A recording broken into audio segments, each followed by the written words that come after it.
오늘 저는 여러분과 함께 디모데전서 1장 18절에서 2장 4절까지 선한 싸움과 기도라는 제목으로 함께 말씀을 보시고자 합니다. 우리는 디모데서가 목회 서신으로 불리우며 에베소 교회 안에 여러 가지 거짓 교사에 대한 거짓 교리가 가르침을 받고 있어서 이걸 묵과하지 말고 반드시 명해서 바울이 전해주었던 복음을 수호하라, 이런 목적으로 주었습니다. 그 명령의 목적은 우리가 순수한 마음과 거짓 얻은 믿음과 선한 양심에 비롯된 사랑해야 된다, 이렇게 가르쳐주고 있습니다. 이제 본문 말씀을 통해서 이런 디모데에게 우리의 싸움은 선한 싸움, 우리가 신자로서 성도로서 그냥 배를 타고 있으면 천국까지 무사하게 가지를 않습니다. 천국 가는 것은 보장되어 있지만 천국 가기까지 많은 고난과 세상 가운데 위협과 특히 본인에서 비롯된 죄성과 싸워야 됩니다. 이런 것들을 성경에서는 가르쳐주고 있습니다. 아울러 우리에게 위로의 말씀도 주십니다. 기도가 무엇인가? 또 하나님께 우리는 특권이 하나님의 자녀된 자로서 아버지께 어느 때고 간구할 수 있다는 겁니다. 우리가 신앙생활을 하면서 기도하지 못하고 지낸다는 것은 엄청난 보화가 있음에도 불구하고 문을 열고 보화를 찾지 않는 것과 똑같지요. 이 세상 사는 동안 저와 여러분 기도해야 할 의무가 있습니다. 특별히 이제 디모데전서 2장부터는 교회의 공적 예배에 대해서 가르쳐 줍니다. 교회 안에 질서가 있어야 되며 공적 예배를 지키기 위해서는 어떻게 해야 되는가 가르침을 줍니다. 2000년 전에 에베소 교회의 목회자였던 디모데에게 준 이 편지는 2000년이 지난 이 시점에도 동일하게 하나님께서 가르침의 본을 주십니다. 그래서 이 말씀을 통해 우리 교회에도 이 가르침을 본받아 어떻게 해야 할 것인가, 또 우리 실생활에 우리는 믿는 성도로서 어떠한 삶을 살아야 되는가 배워야 됩니다. 말씀을 배우고 먼저 우리가 겸손하게 말씀을 적용시켜서 이 교회의 일꾼으로 교회가 세워지는데 도움이 되어야 됩니다. 자 보십시오. 바울은 이전에서 자신이 어떻게 복음을 믿게 되었는가, 또 하나님의 명령으로 어떻게 사도가 되었는가 자신의 회심의 간증을 했습니다. 이 회심의 간증을 한 것은 하나님께서 바울이라는 사람을 통해 앞으로 안 믿다가 회개케 되는 구원의 본보기로 주신 겁니다. 그래서 바울의 회심 과정을 듣는 것은 구원받은 사람이 어떻게 변화되는가 하나님께서 본을 제시했다는 것이죠. 이 시대 가운데 바울처럼 여러분들이 서울 가다가 밝은 빛을 만나 예수님의 음성을 들을 일은 없다고 생각합니다. 그럴 일은 바울에게 특이한 사건이었죠. 하지만 하나님께서는 그 사건을 말씀한 게 아니고 바울의 회심 과정이 모든 믿는 사람 위에 본이 되려고 제시했다는 것이죠. 그래서 이걸 보면 하나님께서는 바울 같은 사람도 인내하시고 구원시켜 주셨기 때문에 이 세상 어떤 악한 자라도 하나님께서는 긍휼히 여겨주시고 구원시킬 수가 있다, 이렇게 말씀하시는 겁니다. 이제 18절에 들어서 보십시오. 아들 디모데야, 전에 너에 관하여 주어진 대언들에 따라 내가 내게 이 책무를 주노니 곧 너는 그것들을 힘입어 선한 싸움을 싸우며, 명령의 목적대로 거짓 가르침이 전파되지 않도록 명하여 그치라, 이렇게 명령을 내렸습니다. 근데 보니까 전에 너에 관하여 주어진 대언들에 따라 이렇게 나오는데, 우리가 디모데전서 4장 14절에 보면 내 속에 있는 선물 곧 장로회에서 안수할 때에 대언으로 내게 주신 그 선물을 소홀히 여기지 말라, 이렇게 나옵니다. 지금 이 시대에는 바울이 사용한 성경은 다 구약 성경입니다. 이 시대는 신약 성경이 없습니다.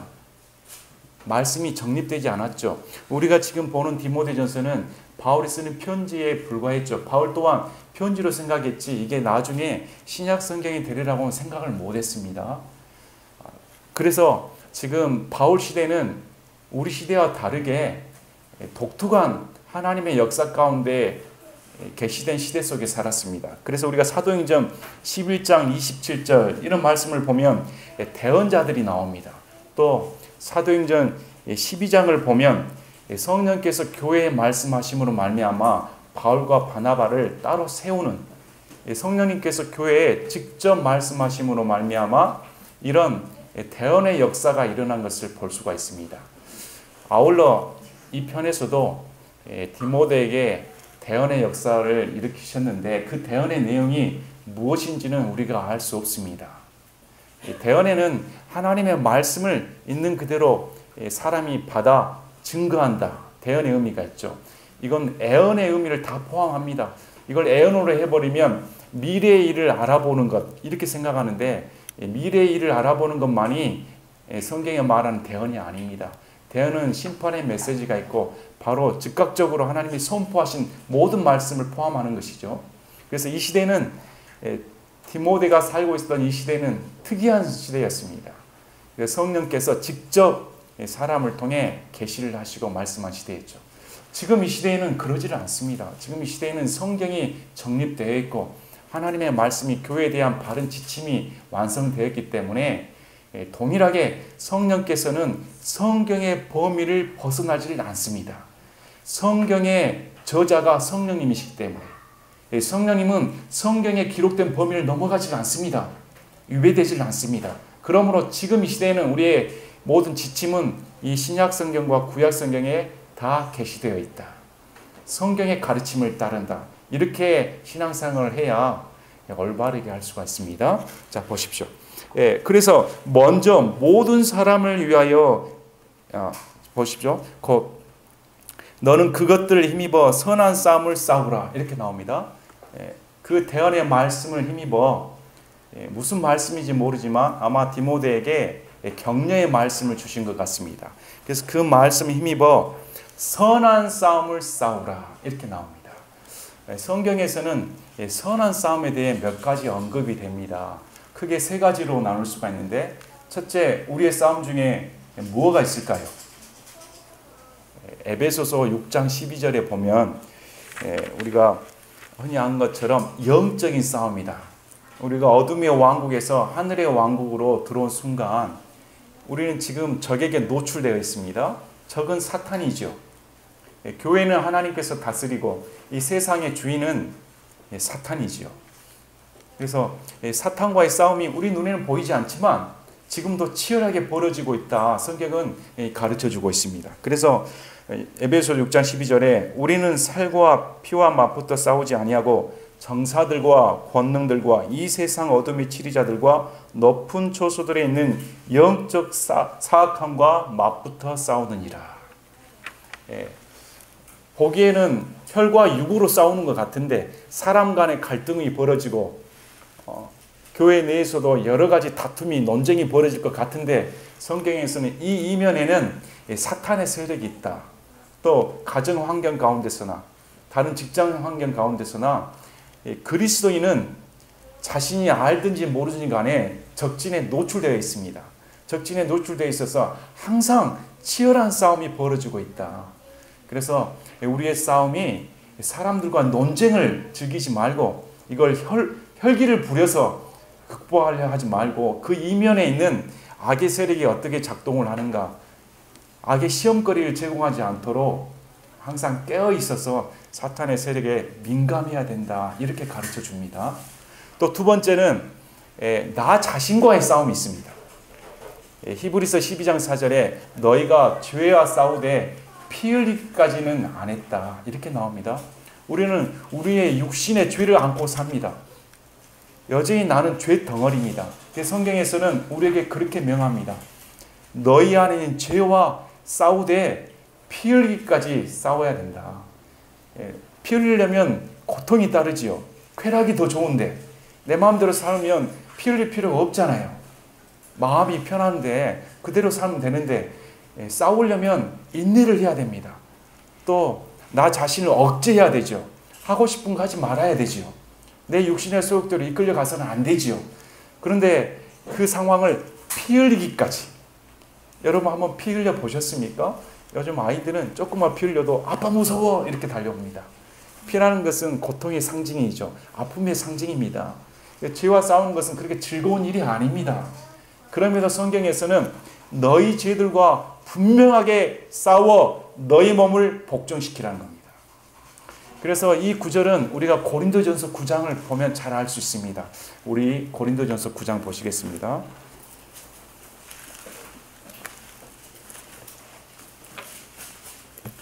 고린도전서 9장 24절에서 27절까지는 바울이 어떻게 믿음의 경주를 달렸는가 잘 말씀해 주고 있습니다. 흔히들 이 구절을 구원을 잃어버릴 수 있는 이렇게 잘못 오해하는 경우가 있는데 여기는 구원을 논하는 구절이 아닙니다. 앞뒤 문맥을 보면 분명히 상을 바라보고 달려가는 바울에 대해서 증거를 하고 있는 것이죠. 구원을 잃어버릴 수 있다는 그 말이 아니고 상을 받을 수 있는 자격을 박탈당한다는 뜻으로 말을 하고 있습니다. 자, 보십시오. 9장 24절에 경주할 때에 달리는 자들이 다 달릴지라도 한 사람이 상을 받는 줄 너희가 알지 못하느냐. 너희도 상을 받도록 이와 같이 달리라. 우리는 올림픽 게임 많이 보시죠. 4년마다 열리는 올림픽 게임에 보면 그 4년을 위해서 얼마나 선수들이 피와 땀을 흘리는지 모르겠습니다. 안타깝게도 100m 달리다가 넘어지는 사람들 보면 얼마나 안타까워요. 모든 순간이 물거품, 한순간에 그냥 물거품이 돼버리지 않습니까? 실수 하나로. 그래서 이들이 목표는 뭡니까? 금메달이죠. 오직 금메달을 향해서 따릅니다. 금메달이 하나니까. 특이한 경우를 제거해서는 상이 하나이기 때문에 금메달을 따고자 최선을 다합니다. 당시 로마 시대에도 이런 육상 경기는 보편화되어 있습니다. 그래서 사도 바울은 경기라든지 군사라든지 이런 용어를 우리의 믿음의 경주에 비유를 하지요. 그래서 보십시오. 이기려고 애쓰는 자마다 모든 일에서 절제하나니. 이기려고 애쓰는 사람들은 그 순간을 위해 체중 조절도 해야 되고 땀을 빼야 되며 근육량도 강화시키기 위해서 자신의 몸을 철저하게 관리를 합니다. 체중이 불어버리면 안 되잖아요. 이런 것은 히브리서 12장에 우리에게 허다한 증인들이 있는데 바울이 어떻게 말합니까? 얽매이기 쉬운 죄들과 무거운 짐들을 다 벗어버려야 된다. 경주할 때 여러분 올림픽 경기에 100m 하는데 5리터 파카 입고 뛰신 분 보셨습니까? 춥다고 둘러싸매가지고 뛰신 분 계셨습니까? 어떻게 하면 옷을 가볍게 입을까? 신발조차도 특수 신발을 신지 않습니까? 엄청나게 고가의 신발을 신습니다.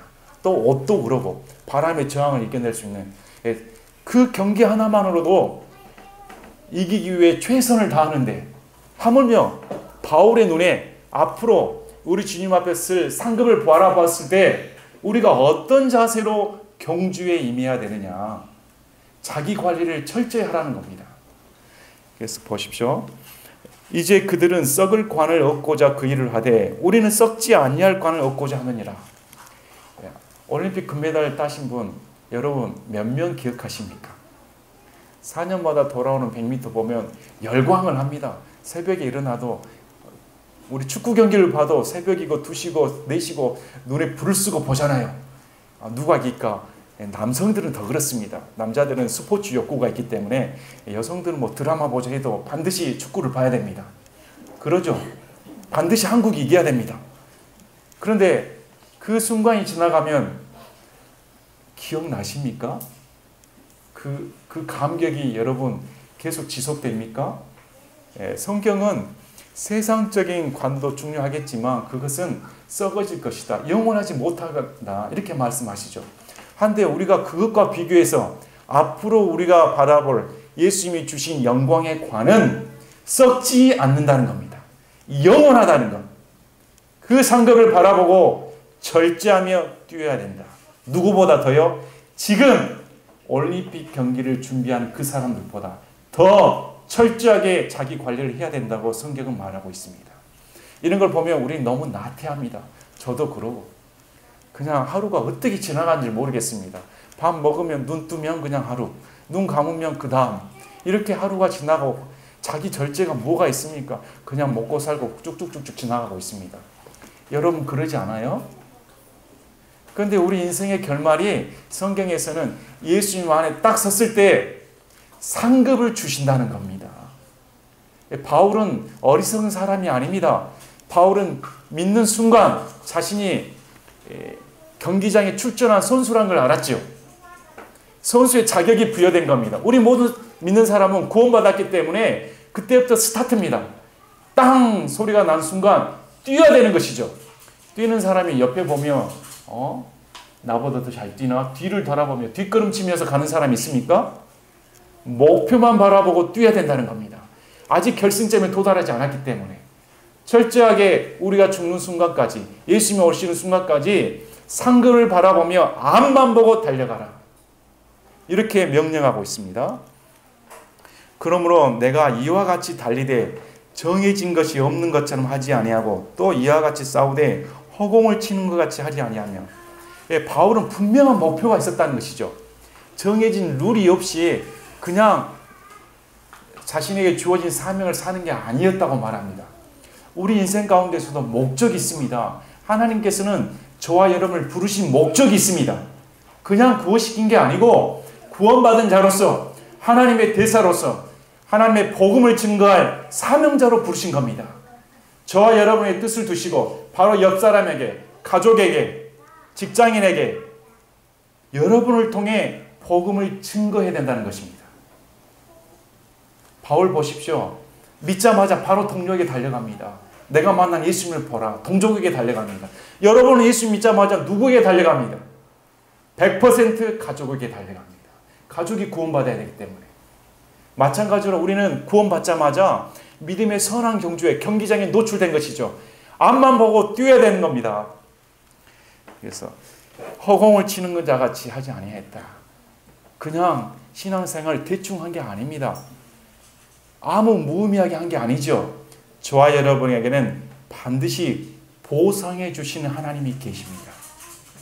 여러분이 이 땅 가운데 어떻게 신앙생활을 했냐에 따라 우리 하나님은 심판하신 날이 반드시 있다고 성경은 말씀하고 있습니다.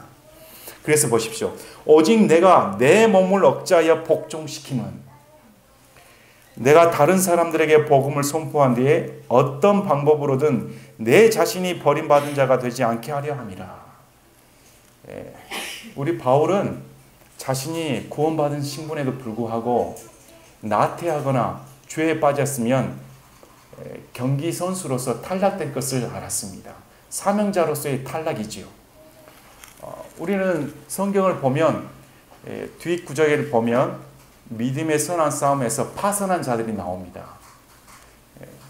우리 교계에서 자주 봅니다. 그렇게 유명한 목회자고 그렇게 유명한 선교를 했으며 많은 성도들을 구원시켰는데 정작 본인은 한순간에 타락해버린 걸 봅니다. 마치 여러분 어렸을 때는 종종 여러분들 그런 거 안 했어요? 가게에서 사탕 하나 몰래 딱 훔치는 것이 버릇이 있는 사람도 있을 겁니다. 또 재미로 하는 애들이 있어요. 아이들끼리 재미로. 죄인지도 모르고. 그런데 만약에 교수 신분으로서 정장을 딱 입고 마트에 와가지고 사탕을 하나 훔치면 어떻게 되겠습니까? 한순간에 그 사람의 모든 것이 나락에 빠지죠. 아무리 하찮은 죄라도 무슨 말이냐면 그리스도인이고 믿음의 사람이라면 하찮은 죄에 한순간에 넘어가 버려서 끝장나 버릴 수도 있습니다.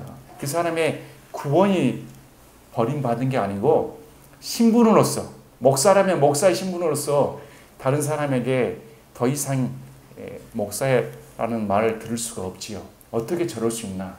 이런 것은 우리에게 귀감이 됩니다. 저와 여러분도 연약한 자들입니다.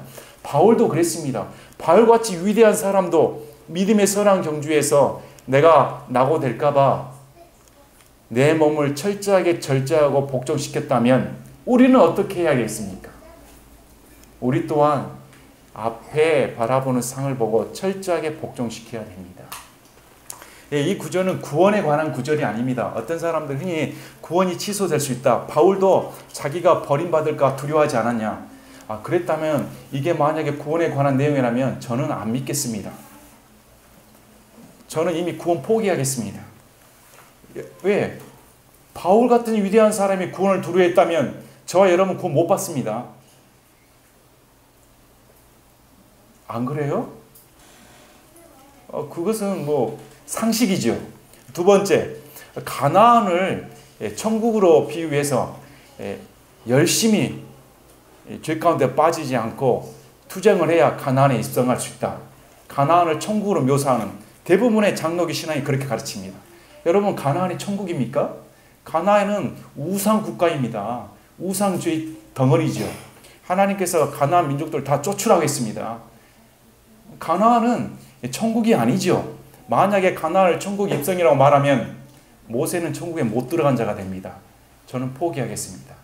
여러분, 모세입니까? 그래서 이런 것은 우리가 상식적인 견해 안에 앞뒤 문맥을 바라보고 하나님 말씀이 어떻게 가르치는가 볼 줄 알아야 됩니다. 그래서 이 본문 말씀은 우리도 마찬가지입니다. 우리도 예수님 잘 믿고 잘 달려가야 되는데 하나님의 사명을 감당하지 못하고 낙오자가 될 수 있다. 이렇게 말하고 있죠. 자, 그 다음 세 번째 싸움은 본문 말씀처럼 거짓 교사에 대한 가르침. 거짓 교사와 싸움은 반드시 해야 됩니다. 교회 내에 거짓 교사에 대한 거짓 가르침이 들어온 것을 허용해서는 안 되지요.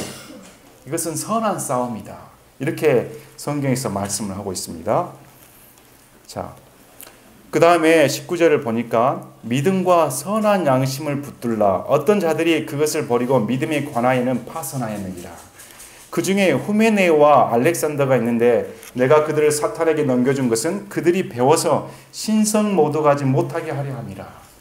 자, 네, 보십시오. 여기 보니까 선한 싸움을 하면서 가져야 할 게 믿음과 선한 양심이다.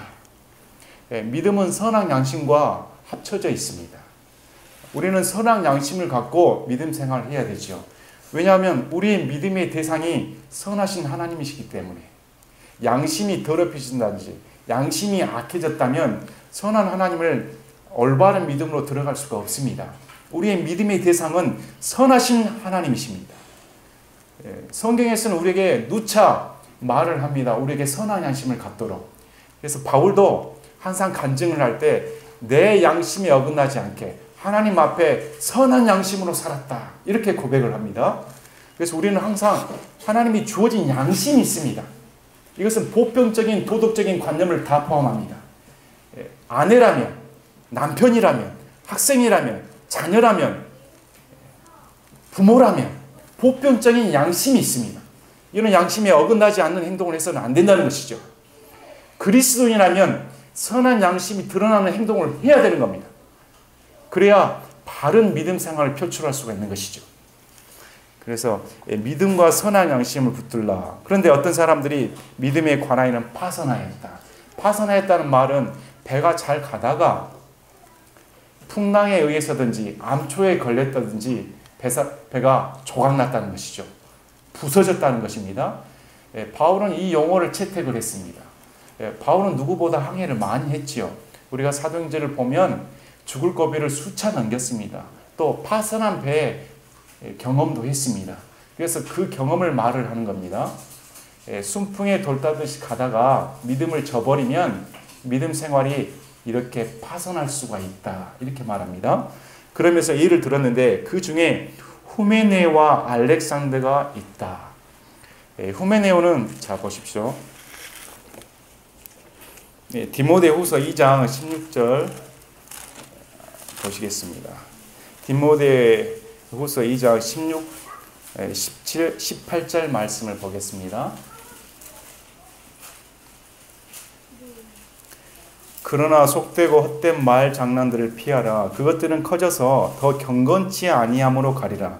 그들의 말은 궤양이 파먹듯이 먹을 터인데 그 중에 후메네와 빌레드고더가 있느니라. 진리에 관하여는 그들이 잘못하였으니 곧 부활이 이미 지나갔다고 말하여 어떤 사람들의 믿음을 뒤집어 엎느니라. 후메네와 빌레도라는 사람이 있었는데 이들이 거짓 가르침을 말을 했습니다. 그 거짓 가르침의 내용이 부활의 교리를 부인한 것이죠. 부활은 이미 지나가 버렸다. 교회 내에 그렇게 가르쳤다는 겁니다. 우리가 고린도전서 15장을 보면 우리 사도 바울이 우리 믿는 자들의 소망은 결국 부활입니다. 부활이 빠진 기독교는 기독교가 아닙니다. 믿는 자가 궁극적인 소망은 저와 여러분에게 부활의 소망이 있어야 된다는 것이죠. 근데 이 후메네와 빌레도는 부활이 이미 지나가 버렸다, 더 이상 소망이 없다고 가르친 겁니다. 그래서 뭐라고 말하냐면 이 가르침이 괴양이다. 보십시오. 괴양이 파먹듯이 먹을 터이다. 여러분 위궤양 한번 경험해 보셨습니까? 눈에 보이지는 않은데 음식을 제대로 삼킬 수가 없습니다. 속에 진통이 느껴지시죠? 그 괴양은 빨리 치료를 해야 됩니다. 그대로 놔두면 위가 터져버리죠. 마치 이 비유를 교회, 이런 부활의 교리에 대한 거짓 가르침이 들어와 버리면 이 교회가 이 괴양 먹듯이 병에 걸려버린다는 것입니다.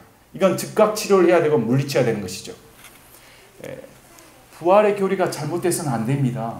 우리에게는 십자가의 대속에 의해서 구원받은 성도들에게는 궁극적으로 우리의 소망은 이 땅 가운데 상급이 부활입니다.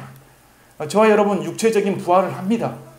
믿었기 때문에 예수님처럼 영광스러운 몸으로 변화될 그 날이 있는 것입니다. 그 한 날이.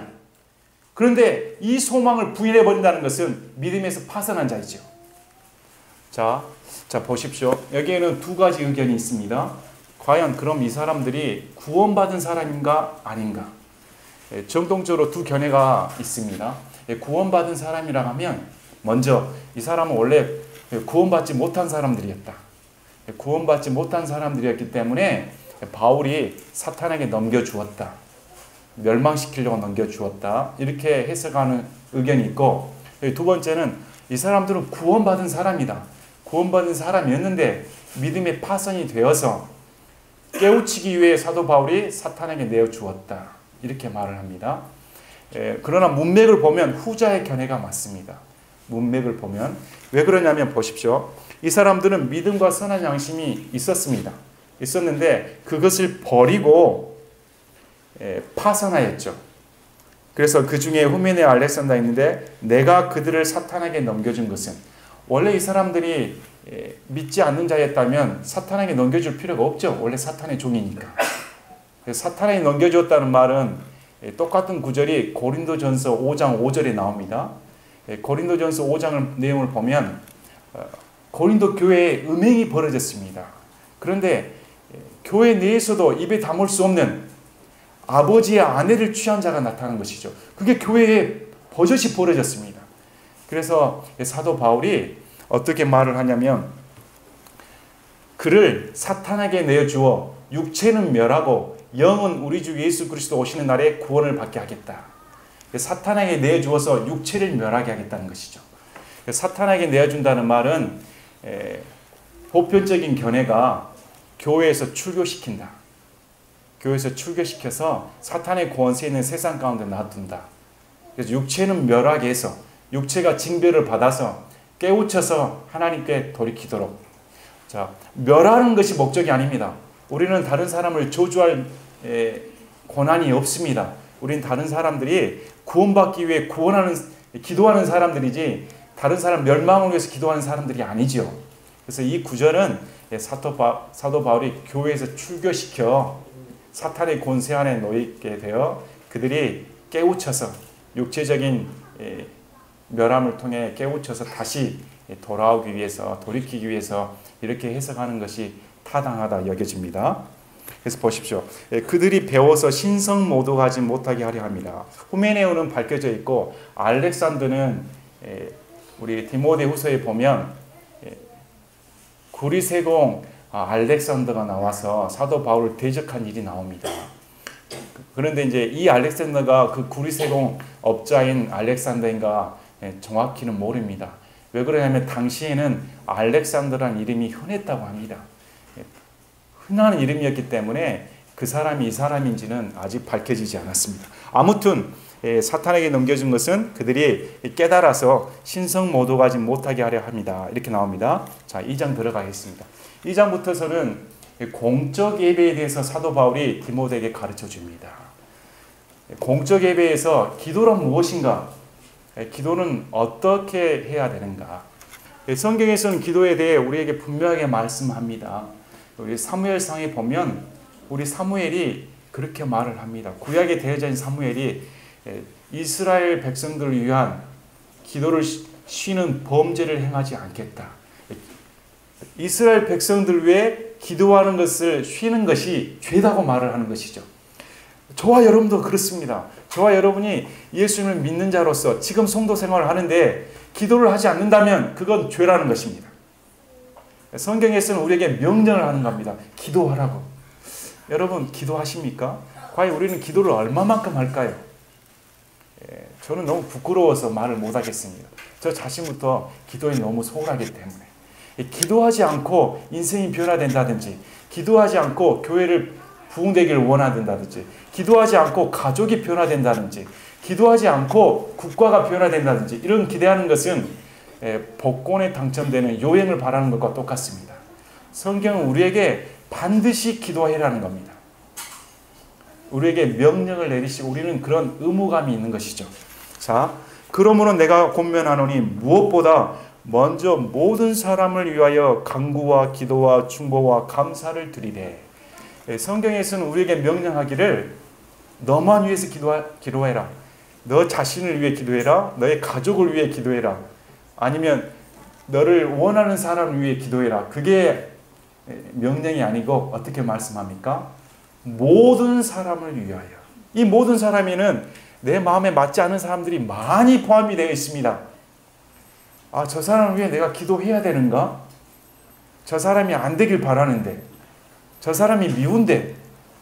근데 성경에서는 그렇게 명령하지 않고 내가 좋든 싫든 모든 사람이 구원을 받는 것이 하나님께서 원하시는 내용이기 때문에 모든 사람을 위해 기도를 해야 된다. 이렇게 말하고 있습니다. 내 마음에 맞든 좋든 간에. 그래서 어떻게 말하냐면 간구, 기도, 중보, 감사. 간구라는 것은 우리가 원하는 것입니다. 우리가 원하는 소원이죠.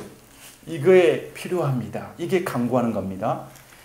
여러분 뭘 원하십니까? 이 간구에는 우리의 작은 것부터 소소한 것부터 아니면 뜻이 큰 것까지 다 포함되어 있습니다. 어떤 분은 100원짜리 하나 잃어버려도 기도한다고 합니다. 찾게 해달라고. 그것도 마땅합니다. 또 어떤 분은 크게 기도하기도 하죠. 이 나라 이 민족을 구원해 주십시오. 그것도 합당합니다. 그래서 우리에게는 작은 것부터 큰 것까지 모든 간구의 내용들이 있습니다. 간구한 것이 없으면 하나님께 나올 수가 없잖아요. 여러분 뭘 원하십니까? 하나님께서는 너희의 원하는 것을 가지고 나한테 나오라는 겁니다. 그래서 우리가 빌립보서 4장 말씀을 보면 아무것도 염려하지 말고 오직 너희 구할 것을 감사와 더불어 하나님께 기도하라는 겁니다. 그러면 모든 이해력에 지각에 뛰어나신 하나님의 평강이 너희를 지키시리라. 약속의 말씀을 주신 것이요. 이 말씀을 하는 당사자는 빌립보 감옥에 갇혀있던 바울이었습니다. 감옥에 갇혀있던 바울이 빌립보 교회의 성도들에게 위로의 권면의 말씀이 아무것도 염려하지 말고 너희 구할 것을 감사와 더불어 하나님께 아뢰라는 것이죠. 이건 바울의 간증입니다. 바울이 그렇게 해서 바울의 신앙이, 바울의 일생이 지탱되었기 때문에, 바울의 궁핍함 속에서도 하나님의 채우심을 맛보았기 때문에 우리에게 말씀해 주신 것이죠. 저희도 이 약속의 말씀을 붙들어야 됩니다. 여러분의 이 약속의 말씀이 확신하십니까? 나에게 아버지께 나아 저는 이것이 필요합니다. 아버지께서 이걸 도와주지 아니하시면 나는 구할 수가 없습니다. 이러한 소망이 여러분에게 있으십니까? 그리고 그 다음에 기도입니다.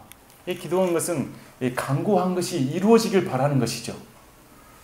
그래서 간구와 기도와 중보와 감사는 하나입니다. 간구를 가지고 우리는 기도를 합니다. 하나님께 나아가 하나님 이것을 이루어 주십시오. 하나님의 뜻이 이루어지길 기도합니다. 응답은 예가 될 수도 있고 아니요가 될 수도 있습니다. 우리는 예만 기도하는데 하나님은 우리의 이해력과 지혜와 지각의 능력과 앞날의 모든 것을 뛰어넘으신 초월하신 분이시기 때문에 아니요가 우리에게 응답이면 아니요가 예 맞습니다. 이렇게 감사해야 되는 것이죠. 그래서 우리에게는 기도를 하면 감사하지 않을 수가 없습니다.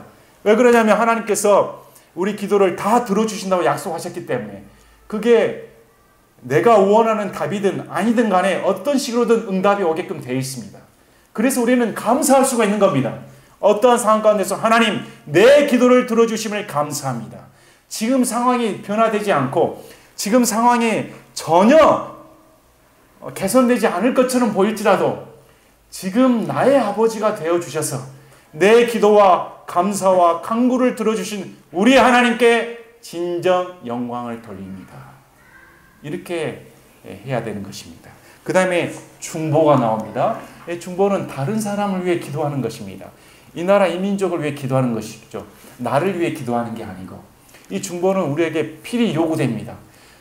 우리 가정에서도 구원받지 못한 사람, 변화되어야 할 사람들이 많이 있습니다. 우리는 그 사람들을 위해 기도해야 할 의무가 있습니다.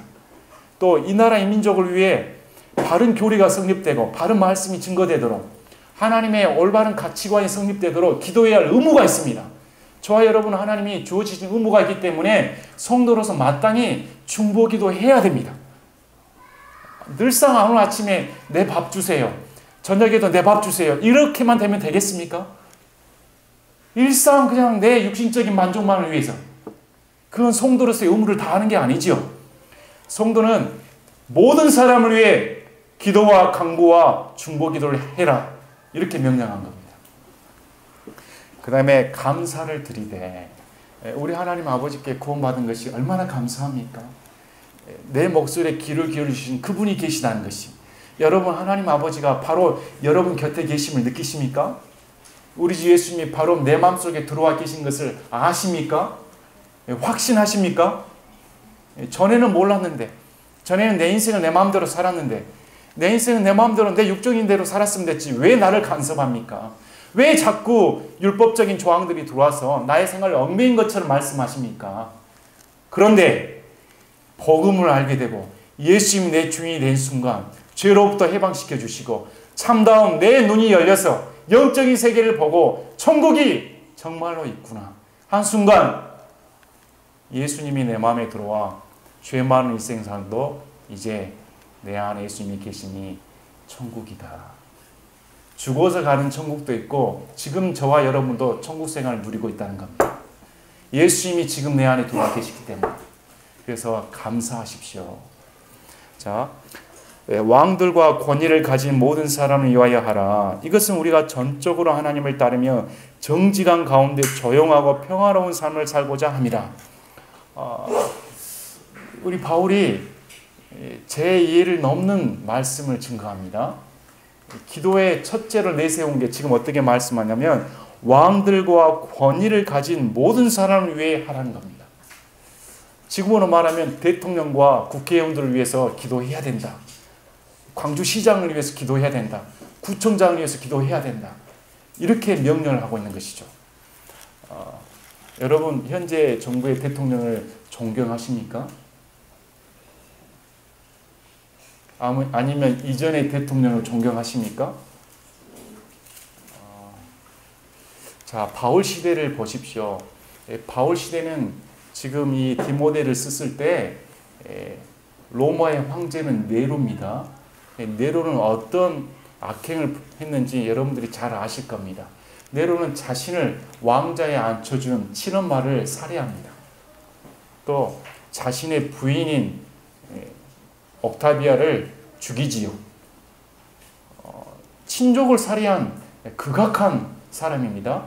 AD 64년 7월 19일에는 자신이 새로운 로마시를 건설하고자 불을 질러버립니다.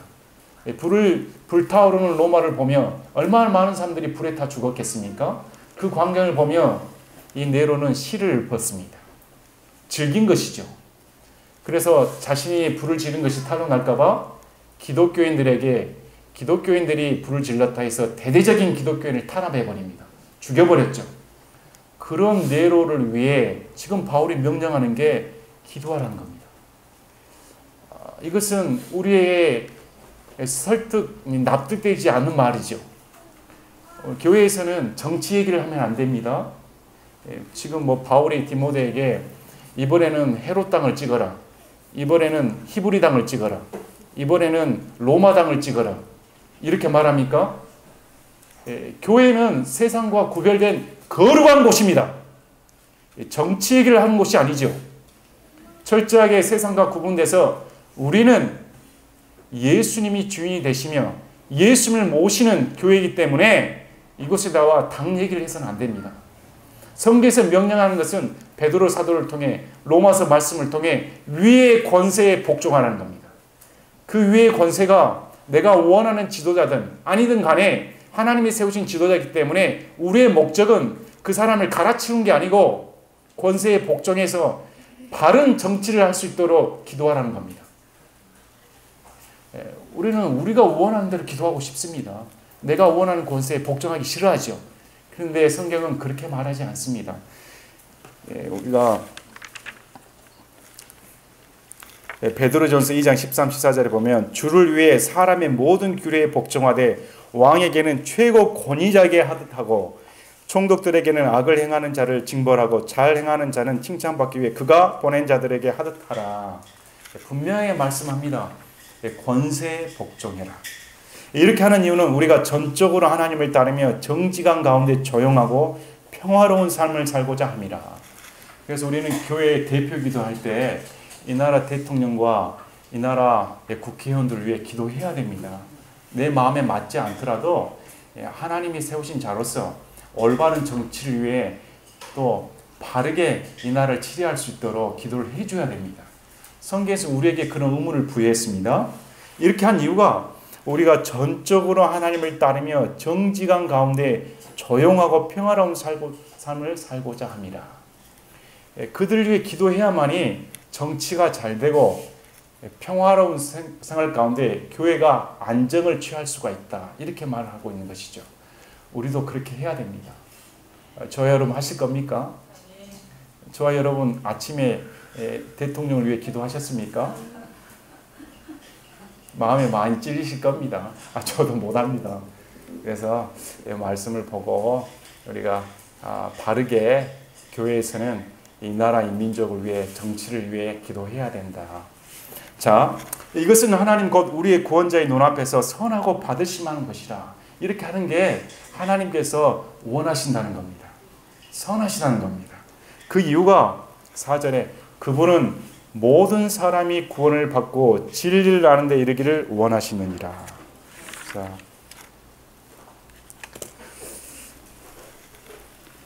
성경에는 교리가 담겨져 있습니다. 이 말씀을 보니까 우리 하나님께서는 모든 사람이 구원을 받고 진리를 아는 데 이르기를 원하시느니라. 칼빈주의에 속한 사람들은 이 모든 사람을 몇몇 사람으로 해석합니다. 성경은 그렇게 말씀하지 않습니다. 우리의 교리는 하나님의 성품에 따른 교리를 채택해야 됩니다. 하나님의 성품은 모든 사람이 구원을 얻는 데 이르기를 원하시는 겁니다. 창세 전에 이 사람은 구원받으려고 작정해놓고 이 사람은 지옥 보내려고 작정해놓고 이렇게 되면 하나님께서 모든 사람이 구원받기를 원한다. 모순이 되지요. 모순이 되는 말씀입니다. 자, 마태복음 18장 14절에도 이와 같이 작은 자들 중에 하나라도 멸망하는 것은 하늘에 계신 너희 아버지의 뜻이 아니니라. 작은 자들 중에 하나라도 잃어버리는 것은 하늘에 계신 우리 하나님 아버지의 뜻이 아니다. 원하는 것이 아니다. 이렇게 말씀합니다. 또 베드로후서 3장 9절에도 주께서는 자신의 약속에 대해 어떤 사람들이 더디다고 생각하는 것 같이 더디지 아니하시며 오직 우리를 향하여 오래 참으사 아무도 멸망하지 아니하고 모두 회개에 이르기를 원하시느니라. 하나님께서는 길이 오래 참으시로 말미암아 모든 사람이 회개에 이르기를 원하신다. 그러면 하나님께서 모든 사람을 다 구원시키시면 되시지 왜 어떤 사람은 지옥 가는데 내버려 두십니까? 아시는 것처럼 우리 하나님은 저희들을 하나님처럼 대우해 주었습니다. 인격체로 보시는 것이죠. 로봇처럼 만들지 않았습니다. 아담에게도 선택의 권한을 주신 것이죠. 아담이 죄 짓도록 만들지 않았습니다. 아담이 죄를 선택하고 안 한 것은 순전히 아담의 선택이었습니다. 하나님이 아담을 벌하시기 위해서 죄를 택하기 위해서 만드신 것이 아니지요. 우리도 마찬가지입니다. 저와 여러분이 불신자들도 하나님께서는 예수님 믿기를 간절히 원하십니다. 그러면 어떻게 말씀하십니까? 베드로전서 1장 2절에 곧 하나님 아버지의 미리 아심에 따라 택정함을 받았다. 로마서 8장 29절 30절에 그분께서는 자신이 미리 아신 자들 또한 애정하사 부르시고 부르신 자들을 의롭다 하시고 의롭다 하신 자를 영화롭게 하셨느니라. 베드로 사도와 바울 사도가 공통적으로 하신 말씀이 우리 하나님께서는 우리를 예정하실 때 미리 아심에 따라 하나님께서는 우리를 창조하실 때 저와 여러분이 앞으로 예수님을 믿을까 안 믿을까 다 아시고 계십니다. 다 아시고 계셨기 때문에 그 아심에 따라 예정하시고 부르셨다는 겁니다. 예정하시고 부르셨다는 것이죠. 여러분 아마 저와 여러분이 미리 알았다면 저와 여러분 아마 정신분열병에 빠졌을 겁니다. 제가 무슨 말이냐면 옆에 사람이 과연 구원받을 사람인가 구원받지 못할 사람인가 미리 알았다면 저와 여러분 견딜 수가 없습니다. 하나님이 아니고서는 하나님께서는 인간을 창조하시고 저 사람이 구원을 받을 것인가 구원받지 못할 것인가 다 알고 계시죠. 알고 계시니까 하나님이시죠. 우리는 그 이면에 하나님의 마음이 얼마나 아플까. 우리는 유다가 배반했을 때 예수님이 저자는 차라리 태어나지 아니었으면 좋았겠다. 우리는 탄식의 목소리에 귀를 기울일 줄 알아야 됩니다. 하나님께서는 지옥 가는 자를 보고 즐겨하지 않습니다. 모든 사람이 구원받기를 원하시는 분이시죠. 이건 철저히 미리 하심에 따라 계획되어 있습니다. 우리도 보면 자녀들 키우다 보면 여러분 미리 알 수가 있습니다. 이게 원치 아니하는데 나는 이거 주고 싶은데 자녀들은 자기가 원하는 거 귀엽고 고집을 합니다. 뻔히 그 길이 안 좋은 줄 알면 불구하고 우리 하나님도 마찬가지입니다. 우리의 앞날 뭘 선택하면 그 길이 무엇인지 다 알고 계심에도 불구하고 하나님이 인간을 인격적으로 다루시기 때문에 그냥 로봇처럼 조종하지는 않습니다. 그래서 잃어버리는 하나님 아버지의 마음이 얼마나 아프실까요? 그래서 이런 마음을 가져야 됩니다. 단순히 칼빈주의자들이 원하는 지옥에 간 영혼은 지옥 가도록 처벌받았기 때문에 그걸로 하나님의 영광을 드러낸다는 궤변을 늘어놓지 말길 바랍니다. 하나님 아버지의 심정이 어떠한가? 모든 사람이 구원받기를 원하신다는 것이 성경의 교리입니다. 또 우리 예수님도 세상 죄를 제거하시는 믿는 자들만 위해서 죄를 제거하러 오신 분이 아닙니다. 온 인류의 모든 죄를 제거하기 위해 오신 분이시죠. 그래서 제한적인 구속론을 믿지를 않습니다. 보십시오. 여기서 우리 하나님께서 본을 보여주셨습니다. 바울에 대해서. 바울을 대신해서 모든 사람이 구원받을 수 있다는 본을 제시해 준 것이죠. 바울은 극악무도한 사람이었습니다. 도저히 변화되지 않을 것 같은 사람이었죠.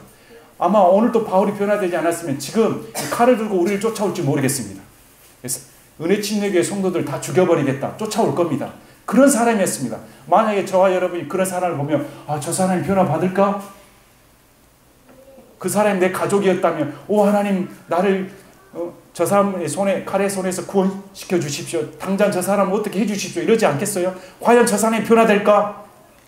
그런데 하나님께서는 바울을 편으로 주시면서 이런 바울도 내가 구원시켰다는 겁니다. 그래서 다 구원받을 수 있다. 또 하나의 표본은 바울은 삶의 변화가 있었습니다. 자, 스펄전 목사님이 기막힌 비유를 하셨습니다. 어떻게 비유를 하셨냐면 아마 저와 여러분이 직장 생활에 있든지 간에 학교에 있었든지 간에 전화 한 통을 받았다 하십시오. 전화 한 통에 너희 집이 지금 불나고 있다. 너희 집이 지금 불타고 있다. 만약에 그 전화를 받은다면 어떤 반응을 보이겠습니까? 어떻게 하겠습니까? 당장 쫓아가지 않겠습니까? 아마 10이면 10 다 쫓아갈 겁니다. 안 쫓아간 사람은 그 내용을 안 믿는 사람이죠. 그 내용을 안 믿는 사람은 뭐 쫓아갈 필요가 없죠. 장난 전화인가? 그러나 그 내용을 믿는다면 즉각적인 반응으로 얼른 집에 갈 겁니다. 불타오른다는데. 마찬가지로 예수님을 믿지 않으면 지옥 불 속에 들어간다는 말을 들었다면 구원받은 사람은 즉각적인 반응을 보인다는 겁니다. 내 혼이 지옥에 불타오르는 그런 광경에 처해진다면 가만히 있을 사람이 어디가 있겠습니까? 그래서 믿음은 반드시 행동의 변환점을 도출시키는 겁니다. 그래서 우리가 이러한 분명한 믿음이 있어야 됩니다. 우리가 하나님을 바로 알고 바울을 통해 믿음의 본을 보여준 것처럼 모든 사람을 위해 변화받지 않을 것 같은 사람을 위해 기도하는 것이 저와 여러분의 의무이고 교회의 의무입니다. 그래서 우리가 오늘 본 말씀을 통해 선한 싸움과 기도에 대해서 배웠습니다. 선한 싸움을 하려면 기도해야 됩니다. 선한 싸움을 하면 기도하면서 자신의 몸을 억제해야 됩니다. 이 세상에 누리고 싶었던 것들 얼마나 좋습니까? 내 육체적인 만족을 위해서 살면 얼마나 좋습니까? 그러나 성경은 육체적인 안일은 쾌락은 잠시뿐이다. 우리는 심판대 앞에 서야 되며 우리에게는 상이 베풀어져 있다.